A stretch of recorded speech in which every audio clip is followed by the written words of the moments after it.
पण दादांची राष्ट्रवादी आणि काँग्रेस जर आपण पाहिलं तर 33 आणि 35 या ठिकाणी काँग्रेस मात्र चांगलीच आघाडी घेताना दिसते।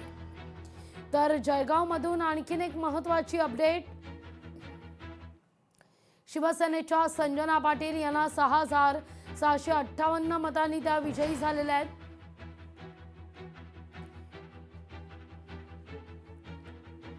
शिवसेनेच्या संजना पाटील या विजयी होताना दिसत आहेत।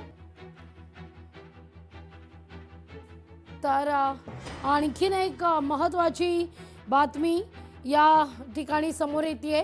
नाशिकमध्ये मनमाड फेरी जी होती नाशिकमधली, तिथं योगेश पाटील शिंदेच्या शिवसेनेचे 8,315 मतांनी आघाडीवर, रवींद्र घोडेस्वार राष्ट्रवादी, अजित पवार 3,110 मतांनी या ठिकाणी आघाडी घेताना दिसतात। तर प्रवीण नाईक ठाकरेंची सेना 6,903 मतं, पण शिंदेच्या शिवसेनेचे योगेश पाटील हे नाशिक मनमाडमधल्या चौथ्या फेरीत आघाडीवर असल्याची बातमी आता समोर आलेली आहे। तर तिथं अकोल्यामधून निकाल समोर येतोय।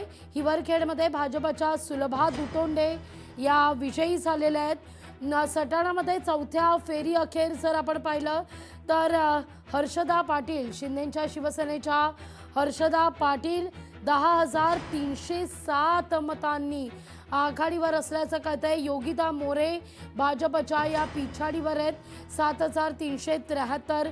तळेगाव नगर परिषदेमधला देखील अंतिम निकाल हा समोर येताना दिसतोय। आणखीन एक महत्त्वाची बातमी, जेजुरी नगर परिषद निवडणुकीमध्ये राष्ट्रवादी काँग्रेस ही विजयी झालेली आहे।